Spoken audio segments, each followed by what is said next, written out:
Depuis des semaines, quelque chose se termine. Tu ne sais pas quoi. Tu ne peux pas le montrer du doigt. Tu as essayé de le nommer et les mots ne sont pas venus. C'est quelque chose de plus calme et de plus définitif que les deux. Le 20 février, Saturne et Neptune se sont alignés à 0 degré du Bélier, le tout premier degré du zodiaque.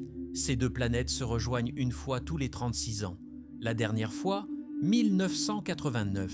Depuis, les structures qui donnaient forme à tes journées se défont lentement. 4 jours plus tard, Mercure est devenu rétrograde en Poisson et a gardé ton esprit dans une boucle de l'inachevé et du non résolu. Elle n'est pas encore repartie en avant. Demain soir, le 18 mars, à 21h23 EST, une nouvelle lune se forme à 28 degrés des Poissons. Mercure et Mars s'y tiennent. Le cycle de 36 ans qui a commencé à se dissoudre en février ne fait pas qu'une pause à la nouvelle lune. À 28 degrés des Poissons, la dernière portion du zodiaque, il s'éteint complètement. Dans les prochaines minutes, tu vas découvrir 3 choses. D'abord, ce qui a réellement changé le 20 février et pourquoi tu l'as senti avant de le comprendre. Ensuite, pourquoi la fenêtre de 36 heures avant la nouvelle lune de demain n'est pas vide et ce que ton corps fait déjà à l'intérieur. Enfin, 3 gestes liés à 21h23 demain. Non pour commencer, mais pour refermer ce qui se dissout depuis 36 ans. Cette nuit, cela atteint son point. Une pression ne s'annonce pas. Elle se pose entre la gorge et le sternum, ni aiguë, ni brutale. Elle ne monte pas, ne bouge pas, stable, si longtemps que tu ne la remarques plus. L'anxiété a une direction. Elle vise quelque chose de précis et exige une résolution. Ce que tu portes n'a pas de direction. Cela ne pointe vers rien. Cela reste là. Certaines nuits, tu t'es réveillé entre 2 et 4 heures. Pas à cause d'un rêve, déjà éveillé, déjà au milieu d'une pensée, une situation d'il y a des mois. Quelque chose dont tu étais certain que c'était fini. Ton esprit y retourne avant même que tu sois tout à fait revenu à toi. Tu attends. Parfois cela recule, parfois non, et la pièce pâlit autour. Il y a une décision que tu repousses depuis au moins 3 semaines. Tu sais exactement laquelle. Pas un petit ajustement. Le genre de décision qui change tes matins. Tu l'as retournée dans tous les sens. Tu l'as approchée sous plusieurs angles. Tu n'as pas bougé. Quand le cortex préfrontal, la zone chargée d'étiqueter les états internes et de fermer les récits ouverts, fonctionne sous un stress faible mais continu, son activité baisse nettement. Après 45 ans, l'effet s'intensifie. Sous charge chronique, le cerveau ne mène pas les séquences non résolues à leur clôture. Il les rejoue dans les circuits de la mémoire en cherchant une résolution qui n'arrive pas.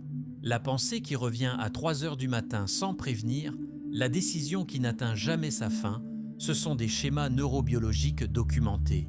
Pas des signes de confusion, pas des défaillances de volonté. Tu n'arrives pas à nommer ce que tu ressens parce que le mécanisme du non tourne en dessous de sa capacité. En ce moment, la Lune est éclairée à moins de 3%. Pas comme image poétique, comme mesure astronomique. Cette phase a un nom précis, la Lune balsamique. Elle désigne la période où la Lune se trouve à moins de 45 degrés de distance angulaire du Soleil en fermeture vers la conjonction. L'Enuma Anu Enlil, des tablettes cunéiformes compilées à Babylone vers 1000 avant notre ère, classait cette phase à part. Elle l'appelait Umbubuli, le jour de l'absence de la Lune. Ni fin ni début, un intervalle entre 2 états. Demain soir, à 21h23 EST, cette phase prend fin. Ce que tu ressens n'a pas commencé ce soir. Il y a une date précise à laquelle c'est arrivé. Une fois cette date trouvée, ce que tu portes depuis des semaines cesse d'être sans nom. Le 20 février, tu ne l'as peut-être pas noté. La plupart ne l'ont pas fait, mais quelque chose, dans la structure de tes journées, a commencé à bouger à ce moment-là. Pas dramatiquement, pas d'un seul coup. Une routine familière soudain creuse. Un rôle porté pendant des années qui ne tombe plus pareil. Une organisation du matin qui ne tient plus. C'est Saturne qui rencontre Neptune. Le 20 février, à 0°45' du Bélier, Saturne et Neptune ont formé une conjonction exacte, le même degré de ciel, pour la première fois en 36 ans. Saturne gouverne la structure, l'ossature de la vie quotidienne, les rôles et les routines qui donnent leur forme à tes journées. Neptune gouverne la dissolution, le lent processus par lequel les choses solides deviennent perméables. Quand les deux se rencontrent, la structure ne s'effondre pas, elle devient incertaine. Tu peux encore y avancer, mais elle n'a plus le même poids. La dernière fois, c'était en 1989, en Capricorne. Cette année-là, le mur de Berlin est tombé. L'Union soviétique a commencé sa désagrégation finale. Des frontières se sont dissoutes. Des systèmes qui organisaient la vie de millions de personnes sont devenus historiques. En 1989, la dissolution était extérieure. Architecture, cartes, institutions visibles du dehors. En 2026, cette conjonction se tient à 0 degré du Bélier. La dernière fois que Saturne et Neptune se sont rencontrés en Bélier, c'était en 1702, il y a 324 ans. Et ce degré précis porte un nom, le point Bélier. Robert Hand l'a décrit comme le degré où les événements planétaires croisent le plus directement l'expérience collective vécue. Non comme abstraction, mais comme quelque chose ressenti dans le corps de celui qui regarde. Cette fois, la dissolution ne concerne ni les frontières ni les bâtiments. Elle concerne les structures à l'intérieur de toi. 4 jours plus tard, le 26 février, Mercure a stationné rétrograde à 22 degrés 33 minutes des Poissons. Mercure gouverne la manière dont l'esprit enchaîne et clôt. Les Poissons sont l'endroit où la capacité de Mercure à avancer clairement est la plus compromise. Les pensées tournent, les décisions perdent leur contour. Le cortex préfrontal fonctionnait déjà en dessous de sa capacité sous la pression Saturne-Neptune. Mercure a ajouté une seconde couche. 3 semaines où le mécanisme d'avancée s'est bloqué. Il y a quelque chose que tu étais sur le point de décider avant le 20 février. Une direction que tu étais prêt de prendre. Depuis, cela tourne. Cela n'a pas disparu. Cela tourne. C'est une configuration. Dans moins de 14 heures, à 21h23 EST, Mercure se tiendra près de la Lune pour la première fois depuis sa rétrogradation. Cette boucle a un point de fermeture. Saturne et Neptune sont l'arrière-plan. Mercure est la boucle. Demain, une troisième chose se produit. Et elle ne referme pas seulement ce cycle, elle referme les 360 degrés du zodiaque. La plupart des gens voient la nouvelle lune comme un commencement. C'est exact. Chaque nouvelle lune commence un mois lunaire. Mais celle-ci est différente. Non à cause de ce qu'elle commence, à cause de l'endroit où elle se trouve. La nouvelle lune de demain se forme à 28 degrés 26 minutes Poissons. Les Poissons sont le dernier signe du zodiaque, le 12e, la fin d'une rotation. La suivante tombera en Bélier. Premier signe, autre élément, autre nature. Demain n'est pas simplement le début d'un nouveau mois lunaire. C'est la dernière remise à zéro avant que le zodiaque achève son circuit. C'est de la géométrie.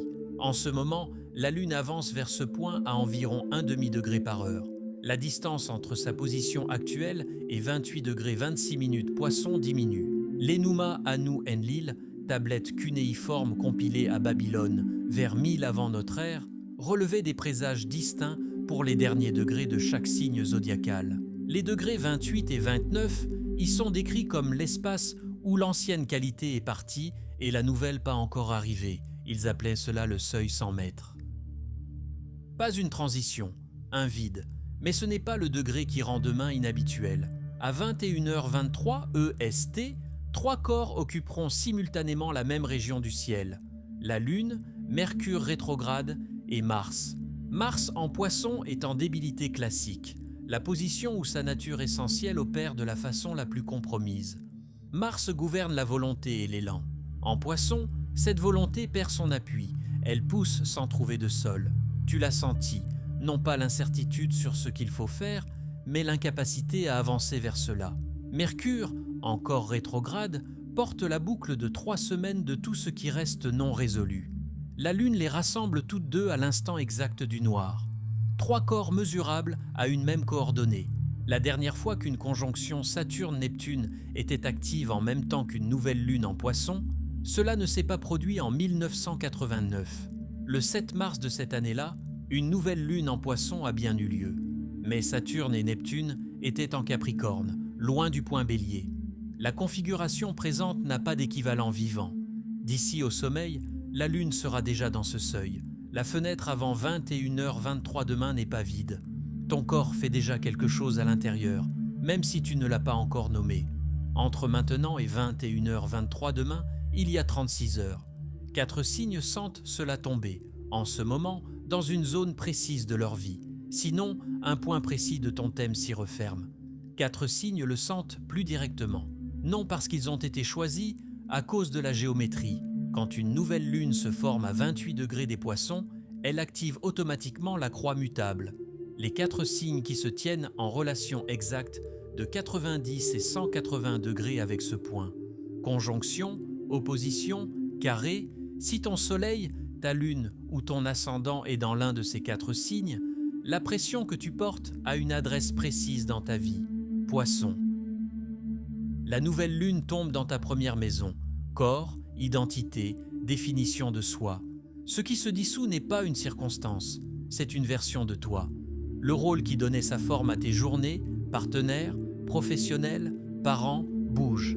Et la nouvelle définition n'est pas encore arrivée. Saturne et Neptune, pressant depuis ta deuxième maison, ajoutent une autre couche.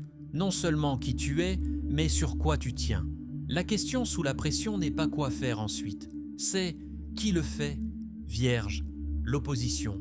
Cette nouvelle lune tombe en face de ton thème, dans la 7e maison, celle du partenariat durable, de la personne ou de l'accord qui te renvoie ton reflet. Quelque chose, dans cette structure, perd sa définition depuis février. Tu sais peut-être déjà ce que c'est. Tu ne l'as peut-être pas encore dit. Le point de fermeture n'est pas en toi. Il est dans ce qui se tient en face de toi. Cette conversation, cette distance. Gémeaux, le carré. La pression tombe dans ta 10e maison. Carrière, rôle public, façon dont le monde te voit. Ce que tu fais professionnellement fonctionne peut-être encore. Mais cela ne te semble plus à toi. L'écart entre ton rôle extérieur et ta direction intérieure s'est creusé. Le carré ne signifie pas effondrement. Il signifie friction. Et la friction accumulée depuis 3 semaines a un point de libération à 21h23 demain. Sagittaire, le second carré. Cela tombe dans ta 4e maison, le socle, le foyer, la structure familiale, l'endroit que tu pensais stable. Parents vieillissants, enfants adultes, forme du foyer qui change sans que tu l'aies initié. La pression vient d'en bas, là où tu attendais le soutien. Le sol bouge et ce déplacement ne t'a pas demandé la permission. Pour tous les autres signes, trouve dans quelle maison de ton thème natal se situe 28 degrés des Poissons. C'est là que tombe cette nouvelle lune. C'est là que la boucle de 3 semaines se ferme. Et que la fenêtre de 36 heures est ouverte en ce moment. En ce moment, la lune traverse déjà les derniers degrés des Poissons. Elle atteindra 28 degrés 26 minutes demain à 21h23 de l'Est. Savoir où tombe la pression n'est pas la même chose qu'agir avec elle. Il y a 3 étapes liées à cette fenêtre. Non pour ouvrir quelque chose de nouveau, mais pour refermer consciemment ce qui se ferme déjà, avant que cela ne disparaisse simplement. Tu es déjà à l'intérieur de la fenêtre. Elle s'est ouverte en février, quand Saturne et Neptune se sont alignés et que les structures ont commencé à se dissoudre. Elle se resserre depuis. En ce moment même, pas demain, pas plus tard ce soir, la Lune traverse les derniers degrés avant sa disparition. Moins de 3% de son disque est visible.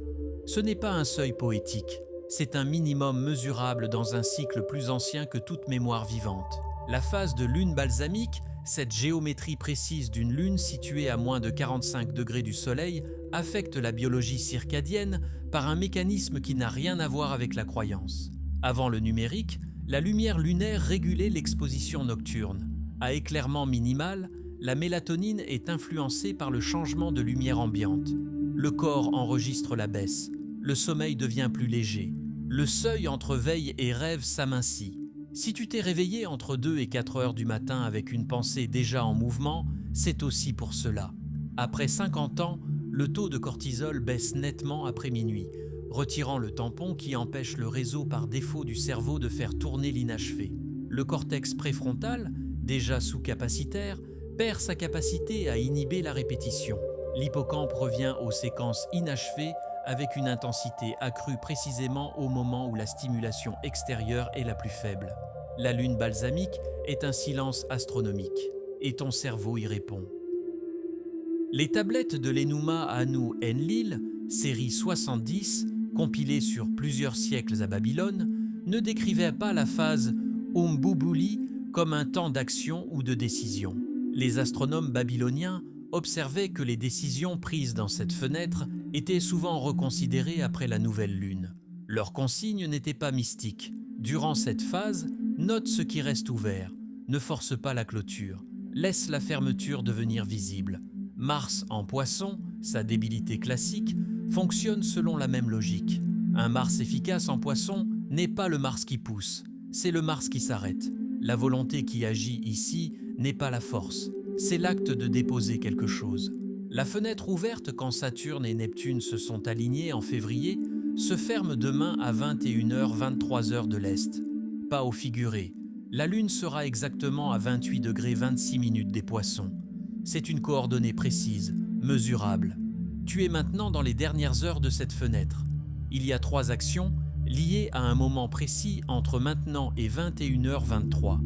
Non pour initier quoi que ce soit, mais pour refermer ce qui se ferme déjà, avec intention, au lieu de le laisser disparaître. 3 étapes, chacune liée à un moment précis. Aucune ne demande préparation, équipement ou croyance. Seulement une feuille, un stylo et la volonté de faire une chose simple à une heure exacte. La première étape a lieu avant 21h23 demain, heure de l'Est. N'importe quand avant, y compris maintenant. Prends une feuille et un stylo. Pas un téléphone, pas un clavier. Une feuille et un stylo. Parce qu'écrire à la main active le cortex moteur d'une façon que la frappe n'active pas et cela approfondit l'encodage cérébral. Les recherches de James Pennebaker à l'Université du Texas, documentées dans plusieurs essais, ont montré que l'écriture expressive sur une expérience non résolue réduit nettement les pensées intrusives et accélère la fermeture des récits ouverts. Écris, non une liste ni des puces, mais une prose continue. Ce qui est en train de finir, pas ce que tu veux, pas ce qui vient d'ensuite, seulement ce qui s'en va. Tu ne pourras peut-être pas le nommer avec précision. Écris autour. Écris ce que cela fait le matin. Écris quel rôle ne te va plus. Écris ce autour de quoi tu tournes depuis 3 semaines, une page entière, minimum. Ne te relis pas pendant que tu écris. N'édite pas. Saturne et Neptune dissolvent la structure depuis le 20 février. Une dissolution sans trace ne laisse que la sensation de perte. L'écriture en fait un récit fermé. Le cerveau cesse de faire tourner ce qui a été vu. La deuxième étape a lieu exactement à 21h23 EST le 18 mars. Mais un rappel avant toute autre chose. À 21h23, pose ce que tu tiens. Pas de téléphone, pas de musique, pas de conversation, assis ou debout, cela n'a pas d'importance. Les yeux ouverts ou fermés, peu importe. Ne fais rien pendant 3 minutes. À cet instant, la Lune, Mercure et Mars occupent la même coordonnée. 28°26' des Poissons. 3 corps en un point. Cela dure quelques minutes. 3 minutes d'immobilité. Ce n'est pas de la méditation. C'est une synchronisation physique avec un événement astronomique précis, le moment où tout ce qui a été en mouvement au cours de ce cycle arrive en même temps au même endroit. Ton système nerveux est déjà dans cette géométrie. La pause lui permet d'enregistrer la transition au lieu de la traverser sans la remarquer. La troisième étape vient immédiatement après, avant d'ouvrir ton téléphone, avant de parler à qui que ce soit. Écris une phrase sur ce qui se termine. Pas de nom, pas de détails, pas d'explication. Une phrase avec un verbe, quelque chose comme « La version de moi qui avait besoin que cela fonctionne a disparu ». Mais avec tes mots, sur ta chose à toi. 2 lignes au maximum. Cela s'appelle l'étiquetage affectif, une technique documentée par Matthew Lieberman à UCLA en 2007. Une seule phrase nommant un état émotionnel réduit nettement l'activation de l'amygdale et rend une fonction régulatrice au cortex préfrontal. Les détails brouillent tout. Ils renvoient le cerveau à l'analyse. Une phrase est la frontière. Après elle, le récit est clos. Le cerveau l'enregistre comme terminé. Ce qui suit n'est pas du soulagement, ni de la clarté. Le cycle est devenu noir. Tu as franchi le seuil. Plus rien à interpréter ce soir. Ce qui reste n'est pas la clarté. C'est l'immobilité, celle qui arrive quand quelque chose s'arrête, non quand quelque chose commence. Dans 2 jours, le 20 mars, Mercure redevient direct. Le même jour, le Soleil entre en Bélier, à quelques heures d'intervalle. Ce que tu ne pouvais pas voir depuis 3 semaines commence à remonter à la surface. Cette partie est déjà en marche. Abonne-toi et reste proche. Ce qui vient ensuite n'est pas séparé de cette nuit.